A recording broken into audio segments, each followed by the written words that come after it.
When I first got into wildlife filmmaking in the early 1980s, I brought home a film on bears my colleagues and I had just completed to show my wife, Gail.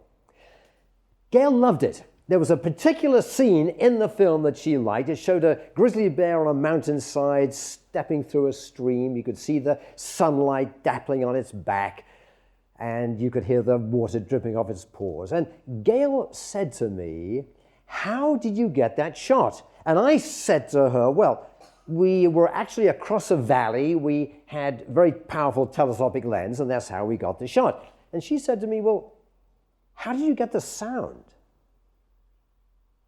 I said that, well, I got a very talented sound guy, and he filled a bowl full of water, ruffled his hand and elbow in it, recorded the sounds, and then matched the sounds with the footage. Gail said to me, "You mean you cheated?" She couldn't believe I had done that.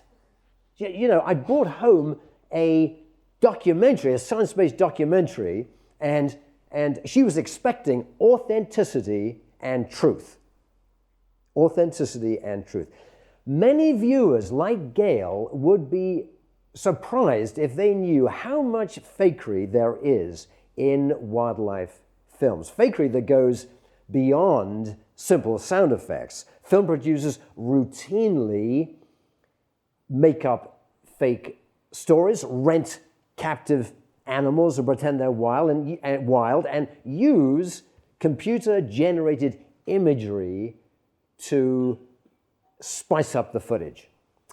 Sadly, I have been guilty of all these audience deceptions, and I'm embarrassed how long it took me to realize that they were wrong.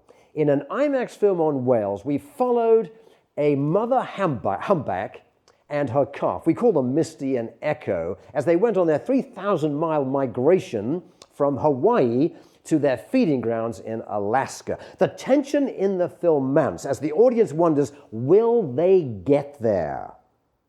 They have to run a gauntlet of threats, entanglements with the fishing nets, collisions with ships, attacks from killer whales. Will they get there? Well, they do get there. The camera lingers on Misty and Echo as they arrive in Alaskan waters. It's an emotional high point of the film. The music swells. The only thing is, it wasn't Misty and Echo. It was another humpback, whale, and calf.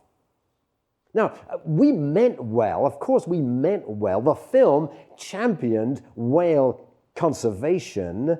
We adhered carefully to the science and facts of whale migration, but the need for a dramatic story trumped the need for truth.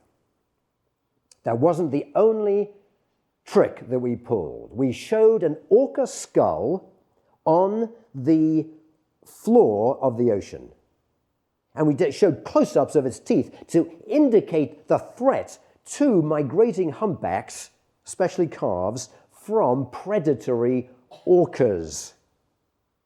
What we didn't mention is that we placed that orca skull there ourselves on the ocean floor.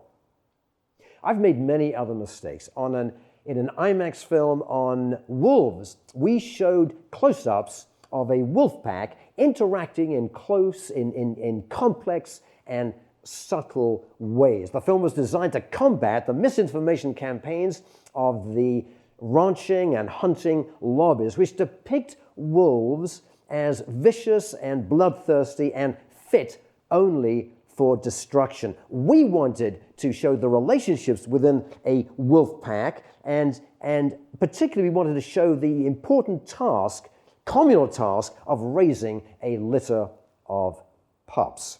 We wanted to put the rich social lives of wolves up on the screen. But filming the intimate lives of wolves is virtually impossible. They do not tolerate the presence of people. So we rented wolves. The The film came out, it went all over the country. I gave many talks about it. At one of these talks, somebody in the audience put their hand up and said, "How did you get that amazing shot of the mother wolf in the den?" My heart sank. Answering that question truthfully meant betraying trade secrets. I was reluctant to admit that the den where the mother wolf had suckled its newborn pups was artificial. We had built it. I didn't want to admit that the wolves we were using in this film were rented from a game farm. I was facing a moment of truth. I decided to come clean and tell the truth. I told them the den was artificial, they had made it. I told them the wolves were rented. Oh boy, I could just feel the disappointment in the audience. The mood, the excited mood in the theater suddenly deflated. And they had watched the film assuming the wolves were wild and totally free roaming, totally wild. And why wouldn't they make that assumption? We had deliberately and intentionally given that impression throughout the film.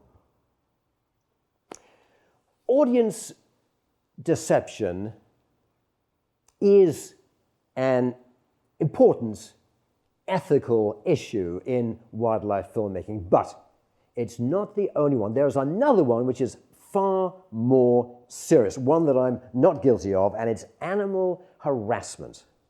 Animal harassment. Animal harassment have been pervasive in wildlife filmmaking for decades. It ranges from the relatively mild, getting too close and disturbing animals, to the much more severe and dangerous, deliberately goading and harming them for the sake of entertainment. Today, with the race for ratings, this problem is only getting worse. Let me give you two examples. Yukon Men. Yukon Men on the Discovery Channel is a popular reality series focused on the citizens in a town in central Alaska. The series depicts wolves as bloodthirsty, dangerous predators besieging this town and threatening the safety of everyone in it. Early on, we see one of the main characters brutally killing a wolf with a semi-automatic assault rifle. Yukon Men does not show wolves as intelligent, as highly social, as caring parents. It shows them as menacing man-eaters, and in so doing delivers a significant blow to wolf conservation efforts. Rattlesnake Republic on Animal Planet follows 4 teams of rattlesnake hunters in Texas. In the promotional literature for this series, Animal Planet describes the rattlesnake as the most dangerous predator, the most dangerous animal on the continent, end quote. Even though bites from rattlesnakes are very rare and only happen when the creature is extremely stressed, extremely provoked. The producers of this series deliberately antagonize and goad these snakes in order to build dramatic storylines and pump up the ratings. This series represents animal cruelty, slaughter, and stigmatization as entertainment. There are many other programs like these. These programs teach people that animals are vicious and violent and that humans are justified in taking any means they want to subdue them. Sadly, it's their very viciousness and violence that draws viewers and pumps up the network's ratings. But we should not allow the broadcasters to benefit, to profit from animal harassment. In this critical time with climate, the climate heating up, and with biodiversity in steep decline, we need wildlife programs that advance conservation, not encourage violence against animals. This television world is driven by ratings. And so making a change here will not be easy. It will take the combined efforts of viewers, filmmakers, and most importantly, broadcasters to bring about a change in the ethics of how these wildlife films are made. First, viewers. Viewers must speak up, reach out to the networks, demand higher standards. We can change the ratings game simply by boycotting shows that use unethical practices. When I see a particularly egregious show, I tweet about it and use the hashtag cruelty for ratings. Cruelty for ratings. Second, filmmakers. Filmmakers must capture footage responsibly, reject cutting corners, and behave ethically. Filmmakers can also establish relationships with scientists to make sure the content of these films is accurate and valid. And finally, broadcasters. Broadcasters who commission and fund and air these programs. They must show greater moral leadership.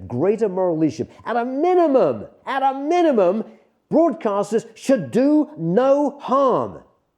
A task they are failing at spectacularly at the moment. But their real calling should be more than that. It should be to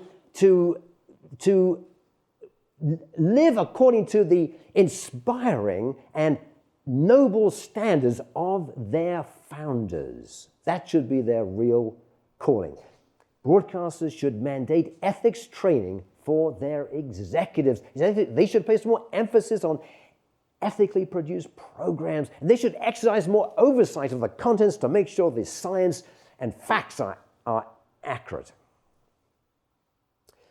Films are one of the greatest tools that we have for swaying public opinion. Films can take viewers to see places they would otherwise never see. Films can take viewers to inspire viewers to treat other inhabitants of our planet with more respect and dignity. Films can even give us the opportunity to reverse the course of environmental destruction and improve the future for all life on this planet. But we, the viewers, the filmmakers, the broadcasters, we are failing to seize this opportunity. We must stop the audience deception. We must stop the animal harassment, and we must live up to our responsibilities as stewards of this amazing planet. Thank you.